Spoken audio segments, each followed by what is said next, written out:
Good morning, students. All of you of all sections, Math, Bio and Art. आपका online classes में आपका हार्दिक स्वागत है। जैसे कि अपनी ऑनलाइन क्लासेस जो हैं वो पिछले 20 दिन से रेगुलर चल रही हैं, लेकिन इंग्लिश की क्लासेस जो है इंग्लिश क्लासेस में थोड़ी देरी होने की वजह से हमें खेद है। आज से अपनी जो रेगुलर क्लासेस हैं वो नियमित रूप से लगेंगी और जिस प्रकार से आप लोगों को समझाने की आवश्यकता नहीं है, क्योंकि आप लोग तो ऑलरेडी ही अंडरस्टैंडेबल पर्सन हैं। आपको सारी प्रोसेस जो है वो समझा दी गई हैं और आपके द्वारा जो कमेंट्स, लाइक, शेयर, सब्सक्रिप्शन जो किए जाएंगे उनके लिए हम आपके आभारी रहेंगे। मैं बात कर रहा हूं आज अपना 12th का जो सिलेबस है वो एग्जाम में किस रूप में आता है।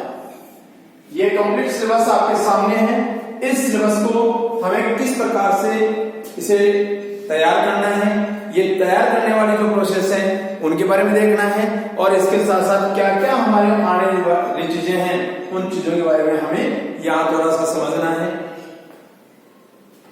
तो सिलेबस में ये मैक्सिमम 80 मार्क्स का आता है, 80 नंबर का पेपर आपका आता है और 80 नंबर का पेपर आने के साथ साथ ये अपना सिलेबस है। इस सिलेबस में इस पाठ्यक्रम में क्या आता है, सबसे पहले एक अनसीन पैसेज आता है आपके पास। जैसे आप पेपर खोलते हैं आपके सामने एक अनसीन पैसेज आता है और उस पैसेज में आपको 9 क्वेश्चन दिए हुए होते हैं। At first you have to read the unseen passage and then you have to give their answers. सबसे पहले आपको उस पैसेज को पढ़ना होता है, उसके बाद आपको आंसर देने होते हैं। तो ये अनसीन पैसेज जो है ये लगभग 150 शब्दों के लगभग ये पैसेज आता है और इसके अंदर 9 क्वेश्चन दिए हुए होते हैं, जिनमें 7 क्वेश्चन ऐसे होते हैं जिनके आंसर आपको 10 वर्ड के अकॉर्डिंग आपको आंसर देने होते हैं। अब आप लोगों को ये तो पता ही होगा कि आप क्वेश्चन का आंसर कैसे देते हैं, क्योंकि 10th क्लास में आपने बोर्ड एग्जाम दी है और 10th क्लास के एग्जाम देने के साथ आपको ये भी आभास हो गया, आपको ये पता चल गया कि हमें किस प्रकार से ये पेपर अटेम्प्ट करना होता है। तो पहले हम इस पैसेज को पढ़ते हैं। पैसेज को पढ़ते ही उसमें क्वेश्चन दिए हुए होते हैं और उन क्वेश्चंस के आंसर देने होते हैं। 2 क्वेश्चन ऐसे आते हैं जिनमें या तो आपको सिनोनिम पूछे जाते हैं या तो आपको सिनोनिम्स पूछे जाते हैं या एंटोनिम्स पूछे जाते हैं। ठीक है, तो इनके सिनोनिम्स या एंटोनिम्स आपको बताने होते हैं, या हो सकता है किसी वर्ड का कोई सेंटेंस देकर के उसका 1 वर्ड भी पूछा जा सकता है। तो दो क्वेश्चन ऐसे होते हैं जिनमें सिनोनिम, एंटोनिम या 1 वर्ड पूछा जा सकता है। लेकिन 7 क्वेश्चन के आंसर जो है वो आपको एज आंसर के रूप में लिखना होता है। सिनोनिम, एंटोनिम और जो 1 वर्ड है वो आपको कहीं बाहर जाने की आवश्यकता नहीं है, उसी पैराग्राफ में आपको मिल जाती है। दूसरा क्वेश्चन है एंड अनसीन पैसेज दिया हुआ होता है और उस अनसीन पैसेज में आपसे पूछी जाती है उसकी हेडिंग, सब हेडिंग और समराइजिंग। आपको ये पूछा जाता है कि इसका शीर्षक कौन है और उस शीर्षक के बाद पूछा जाता है कि इसमें इंपॉर्टेंट चीजें कौन कौन सी हैं।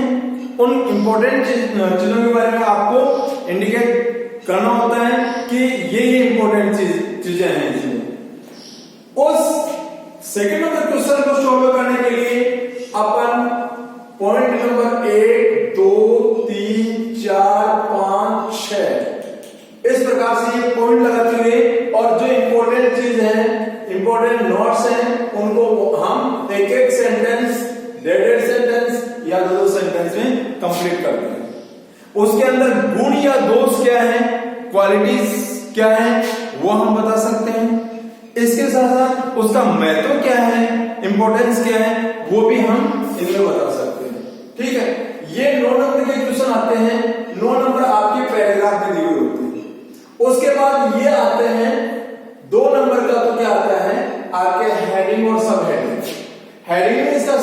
पूछा जाता है, टाइटल पूछा जाता है कि ये टाइटल क्या है, किस रूप में लिखा हुआ है, और सब हेडिंग में इस टाइटल की जो क्वालिटीज हैं, जो इंपॉर्टेंस है या जो स्पेशल चीजें नोट की हैं आपने, उनको आप लिख करके दे सकते हैं। तो ये 2 नंबर के। और उसके बाद आते हैं आपके समरी का मतलब होता है संक्षिप्तीकरण, छोटा रूप। ये सेंटेंस ये जो पैराग्राफ है, ये पैराग्राफ लगभग 150 शब्दों का आता है। कितने शब्दों का आता है? लगभग 150 शब्दों का आता है, और इसका 1/3 भाग ही हमें वापस लिखना होता है। 1/3 भाग लिखने के लिए हम उसका 1/3 का मतलब होता है, जैसे 150 शब्द है तो इनका 1/3 हो गया 50 शब्द।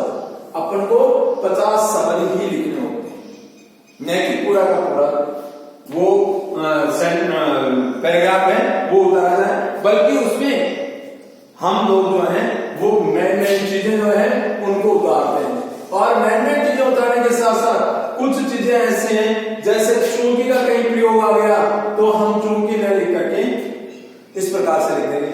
सो दैट का प्रयोग आ गया तो इस प्रकार से, इक्वल का प्रयोग आ गया तो इस प्रकार से, अगर एंड का प्रयोग आया है तो एंड इस तरीके से लिखेंगे।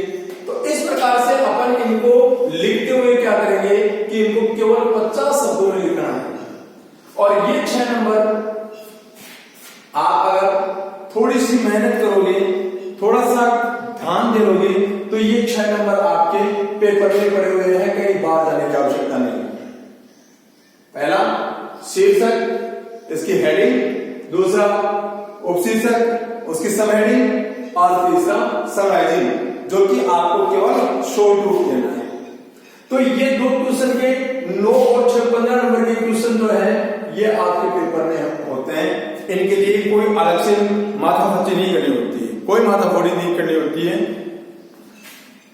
उसके बाद तीसरा क्वेश्चन जो आता है वो आता है अपने कंपोजिशन पार्ट में से, जो हम लेख लिखते हैं उस कंपोजिशन पार्ट में से आता है। अब कंपोजिशन पार्ट में क्या क्या आते हैं? कंपोजिशन पार्ट में आते हैं आर्गुमेंट्स, कोई तर्क वितर्क होते हैं उनके बारे में, कोई भी विचार विमर्श है, वाद विवाद है, तर्क वितर्क है, उनके बारे में किसी भी चीज के बारे में उनसे पूछा जा सकता है। तो ये आर्गुमेंट्स मैं आपको कंप्लीट करवाऊंगा। उसके बाद आते हैं आपके रिप्लाईज। ये 4 नंबर आते हैं, या तो आपके आर्गुमेंट्स आ सकते हैं या रिप्लाई आ सकते हैं, दोनों एक दूसरे के ऑप्शन में आ सकते हैं। और रिप्लाईज भी 2 तरीके की होती है। कौन कौन सी? फॉर्मल रिप्लाई और इनफॉर्मल रिप्लाई, एक औपचारिक और एक अनौपचारिक रिप्लाई। रिप्लाई का मतलब होता है प्रत्युत्तर देना, जवाब देना। तो अपन जो इन्विटेशन हमें मिला है, ये रिप्लाई किसकी है? किसी लेटर की रिप्लाई नहीं है, ये कोई इनविटेशन अगर अपने पास आया है, किसी ने अपन को इनवाइट किया है, तो उसका हमें जवाब देना होता है। और जवाब देने के लिए 2 तरीके हैं, एक औपचारिक रूप में, एक अनौपचारिक रूप में। औपचारिक रूप में जिस प्रकार से अपन ऑफिशियली रिप्लाई करते हैं, वैसे अनौपचारिक तरीके से जैसे अपन घर वालों को कोई लेटर वगैरह लिखते हैं, उस प्रकार से इनफॉर्मल रिप्लाई लिखते हैं। अब ये रिप्लाई भी 2 तरह की होती है, फॉर्मल रिप्लाई भी 2 तरह की होती है और इनफॉर्मल रिप्लाई भी 2 तरह की होती है। अब फॉर्मल रिप्लाई 2 तरह की कौन सी होती है? एक एक्सेप्टिंग रिप्लाई और एक डिक्लेयरिंग रिप्लाई। भाई इस फॉर्मल रिप्लाई को अगर आपको लिखना है, आपने अगर इसको स्वीकार किया है इन्विटेशन को, तो आप फॉर्मल रूप में इसको एक्सेप्टिंग रिप्लाई के रूप में लिख सकते हैं। अगर आप जाने में ऐसे में आपको इन्विटेशन तो मिल गया, इन्विटेशन कार्ड जो है वो इन्विटेशन कार्ड तो आपको मिल गया, लेकिन आप जाने में अनकेपेबल हैं, तो आप फॉर्मल रिप्लाई को डिक्लेयरिंग रिप्लाई के रूप में लिख सकते हैं। भाई मना करने वाली स्थिति में कि मैं नहीं आ सकता, तो ये फॉर्मल रिप्लाई जो है वो डिक्लेयरिंग लिखी जा सकती है। दूसरी होती है इनफॉर्मल रिप्लाई, ये भी 2 तरीके से, एक एक्सेप्टिंग रूप में, एक डिक्लेयरिंग रूप में। अगर आप जाने के लायक हैं, काबिल हैं, समर्थ हैं, तो आप क्या करेंगे? उस इन्विटेशन के लिए एक इनफॉर्मल रिप्लाई लिखेंगे, और वो इनफॉर्मल रिप्लाई जो है वो आप एक्सेप्टिंग इनफॉर्मल रिप्लाई लिखेंगे, जिसमें आप ये जाहिर करेंगे कि मैं आने के लिए सक्षम हूं, काबिल हूं, आऊंगा। ठीक है। यदि आप नहीं जा सकते हैं, कोई वजह है, तो आप उसको डिक्लाइन करके और आप उसी रिप्लाई को लिख सकते हैं। तो ये रिप्लाई जो है ये दो प्रकार की होती है, फॉर्मल रिप्लाई और इनफॉर्मल रिप्लाई, और इनके भी दो रूप होते हैं, एक एक्सेप्टिंग रिप्लाई, दूसरी डिक्लाइनिंग रिप्लाई। इसकी भी एक्सेप्टिंग रिप्लाई और डिक्लाइनिंग रिप्लाई, ये दोनों एक दूसरे के ऑप्शन में आ सकते हैं। ठीक है, कई बार क्या होता है, कई बार दोनों चीजें जो है ये एक दूसरे के ऑप्शन में आ जाती है, या कई बार ये दोनों चीजें एक दूसरे के ऑप्शन में आ जाती है। तो इनका ये दो चीजें जो है, इनका एक ऑप्शन है कि ये दोनों एक दूसरे के ऑप्शन में है। ठीक है, ये 4 नंबर की होती है। अगला क्वेश्चन जो है वो आता है अपने एडवर्टाइजमेंट। एडवर्टाइजमेंट का मतलब होता है विज्ञापन देना। अब विज्ञापन देने के लिए क्या करते हैं, विज्ञापन देने के लिए अपन कई प्रकार के विज्ञापन लिख सकते हैं। आप लोग पेपर पढ़ते होंगे, समाचार पत्रों में आपने विज्ञापन देखा होगा। उन विज्ञापनों को किस क्रम में लिखा जाता है वो बता रहा है। एडवर्टाइजमेंट जो है, इस एडवर्टाइजमेंट को जैसे आपने कोई इंस्टीट्यूशन खोल रखा है, ठीक है, कोई कोचिंग है, स्कूल है, जो कुछ भी है, तो आपके पास जॉब वैकेंसी क्या है, जॉब वैकेंसी मतलब किसी भी कर्मचारी को काम करने के लिए आपके पास पोस्ट खाली है, उस पोस्ट को फिलअप करने के लिए आप एडवर्टाइज लिखते हैं, और एडवर्टाइज लिखते हैं तो उसको हम सिचुएशन वैकेंट के रूप में लिखते हैं या जॉब वैकेंसी के रूप में लिखते हैं। और उसके लिए अपन क्या करते हैं कि इस एडवर्टाइजमेंट को जैसे लिखते हैं तो बंदे से ये कहते हैं, सामने वाले से ये कहते हैं कि आप अपनी जो भी या अपनी जो रिक्वायरमेंट है उस रिक्वायरमेंट के लिए अपन कहते हैं कि भाई हमें इस कैटेगरी का आदमी चाहिए और इतने पेमेंट हम कर सकते हैं और वो कांटेक्ट कर सकते हैं। ठीक है, तो उसकी क्वालिफिकेशन और एक्सपीरियंस वगैरह अपन एक्सप्लेन कर सकते हैं। दूसरा है अकोमोडेशन। अकोमोडेशन है टू लेट, किराए पर देने के लिए। अकोमोडेशन एक मकान जिसके अंदर सुविधाएं हैं, उसको अगर किराए पे देना है तो किराए पर देने के लिए अपन लिखेंगे टू लेट।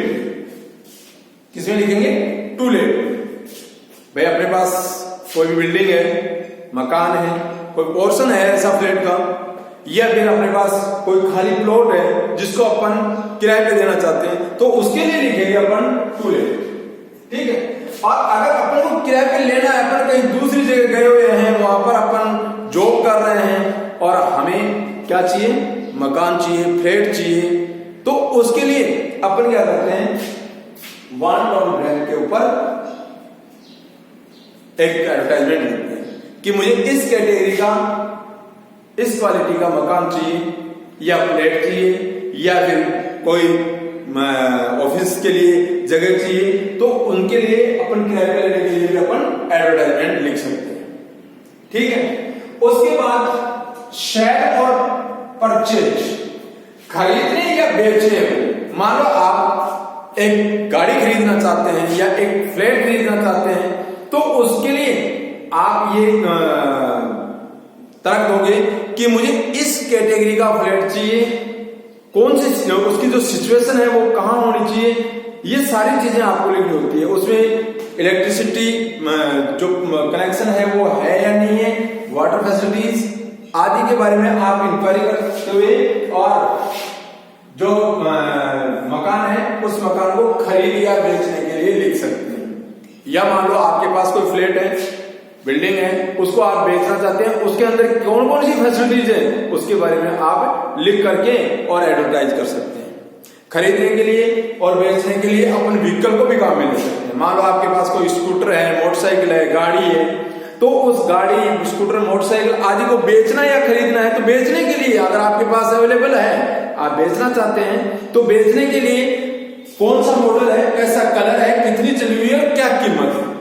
ठीक है, और अगर आपको खरीदनी है तो आप उसकी अमाउंट के रूप में आप उसे मैसेज कर सकते हैं कि मुझे इस बजट के अंदर मेरे को ये गाड़ी, स्कूटर, मोटरसाइकिल आदि चाहिए।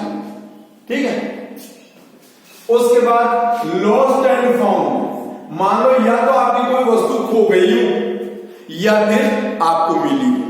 ठीक है, तो यदि कोई चीज खो गई है या मिली है आपको, तो आप जो है उस नोटिस के अंदर जो एडवर्टाइज है, एडवर्टाइज के अंदर आप लिख सकते हैं कि मैं फला फला जगह से फला फला जगह जा रहा था और वहां जाते हुए मेरी या तो ये चीज खो गई है या ये चीज मुझे मिली है, ये इस रंग की है, इसमें ये सामग्री है, ये चीजें आप डिटेल लिख करके दे सकते हैं। ठीक है, आपकी अगर वस्तु खोई है तो आप जो जिस व्यक्ति को वो वस्तु मिली है उसको आप रिवार्ड के लिए लिख सकते हैं कि जो फाइंडर है उसको उचित इनाम दिया जाएगा।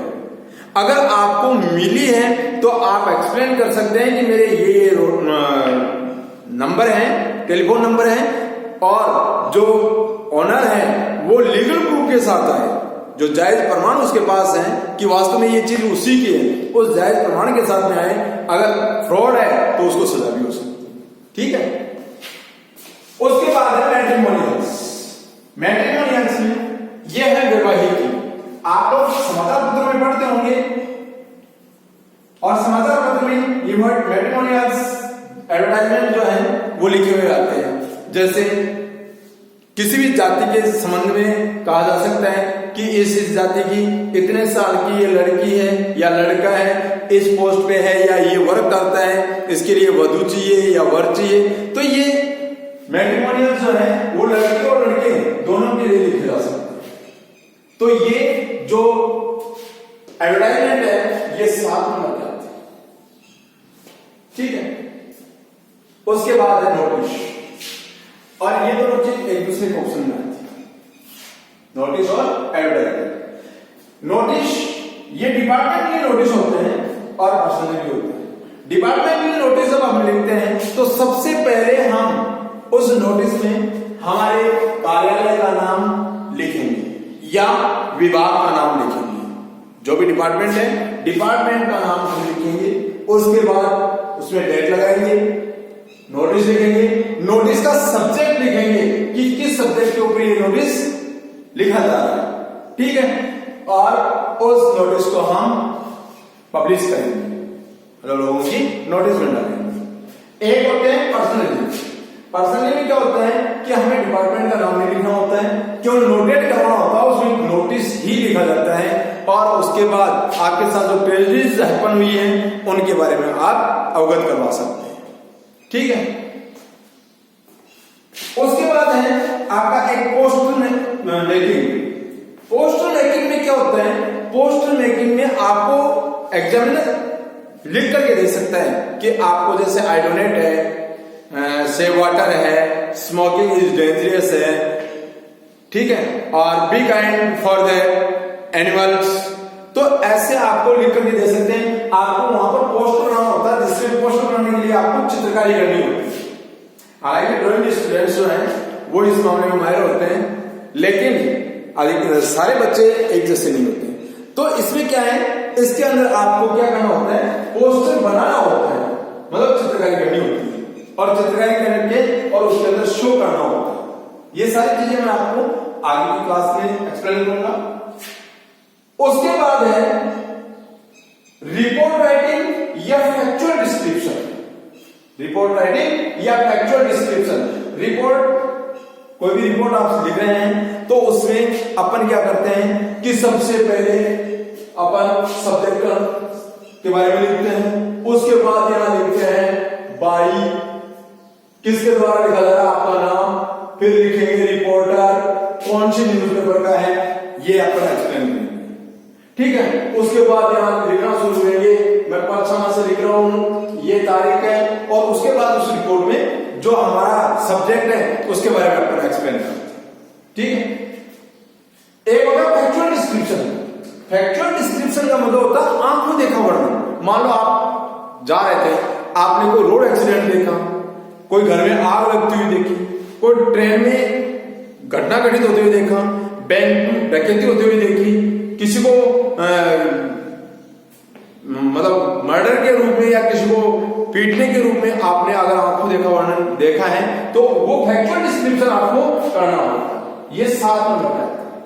ठीक है, और इसी के साथ आता है आपका लेटर राइटिंग। अब लेटर राइटिंग क्या है लेटर राइटिंग जो है ये 4-5 प्रकार की लेटर राइटिंग होती है लेटर राइटिंग में। जैसे बिजनेस लेटर है। अब बिजनेस लेटर में आप कोई कोटेशन मांग सकते हैं।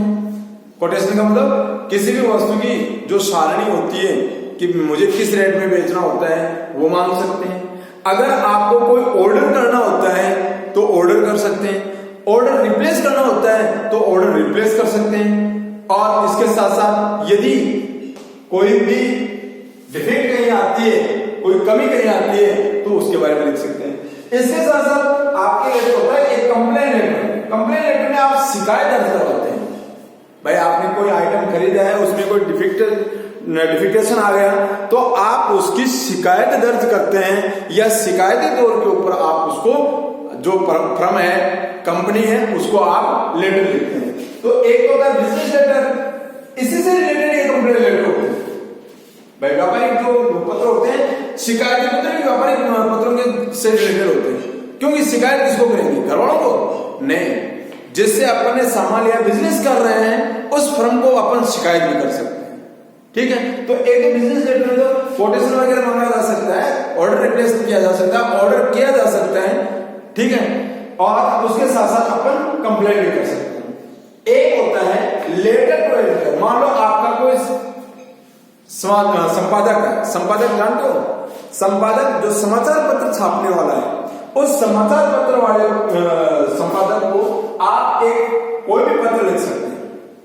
जैसे आप कोई सजेस्ट करना चाहते हैं, उसको सजेशन देना चाहते हैं तो सजेस्टिव लेटर लिखते हैं कि हमें हमारे गांव में ये प्रोसेस चल रही है और इसमें ये इंप्रूवमेंट होना चाहिए, या हमने ये देखा है इसमें ये भी होना चाहिए।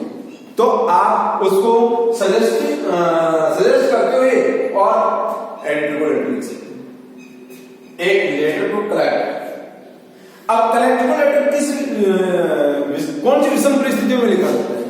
मान लो कुछ चीजें ऐसी हैं जो केवल कलेक्टर पावर में होती है, और कलेक्टर पावर में जब होती हैं तो उनको क्या किया जाता है कि ऐसे लेटर्स कलेक्टर को लिखे जाते हैं। जैसे आपके स्कूल के आसपास, गली में, मोहल्ले में, या कहीं कोई मंदिर वगैरह है तो उनके आसपास मान लो कोई शराब की दुकान लगी हुई है तो उस शराब दुकान को हटाने के लिए आप कलेक्टर को लेटर लिख सकते हैं।